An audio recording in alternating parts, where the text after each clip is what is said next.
د شور، ولولو او پراخ ولسي ګډون څخه ملامال د شیخانو غوره لیګ کرکټ شپږم پړاو سیالۍ تېره ورځ په بریالۍ توګه پای ته ورسېدې.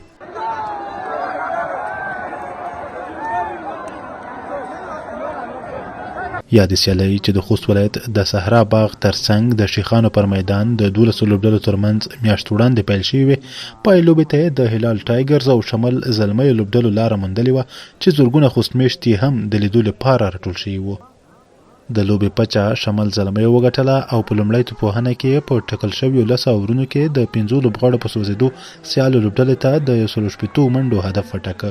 په ځوابي لوبه کې د هلال ټایګرز لوبډلې پیاوړې توپوهنه وکړه او ټاکل شوی هدف یې د لوبې په 10 اور کې د 2 لوبغاړو په سوځېدو سره پوره کړ چې ورسره یې د شیخانو غوره لیګ د شپږم پړاو اتلولي خپله کړه. د سیالیو چمتو کوونکو وویل په دې لیګ کې د هیواد له بېلابېلو ولایتونو څخه د ټینس بال نوموتو لوبغاړو ګډون کړی و چې د همدې کرکټ د ودې لپاره یو مهم فرصت برابر کړی و او اساسي موخه یې دا وه چې د ځوانانو ترمنځ یووالی پیاوړی شي او د هغوی لپاره سالمه تفریح رامنځته شي.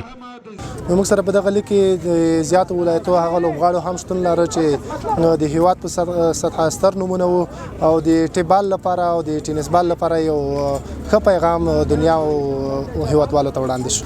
له دغه لوبو څخه مو هدف د ځوانانو ترمنځ مینه، اتفاق او د نشهیي مواد څخه د دې راګرځول وو او په ځوانو لوبغاړو ترڅنګ ځوان لوبغاړو هم په دغه سیالیو کې شتون لري، د هیواد ستورو لوبغاړو هم په دغه سیالیو کې موږ سره شتون لري.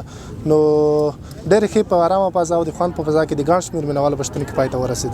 لوبغاړو او ننداره کوونکو هم یاد سیالۍ د کرکټ د لا ودې او د ځوانانو د ذهني سکون لپاره مهمې وبللې او ویل هیله ده راتلونکي کې ورته نور سیالۍ هم ترسره شي. ډېر د خوشحالۍ احساس کوم چې دغه پایلوبه مو خپل نوم کړه.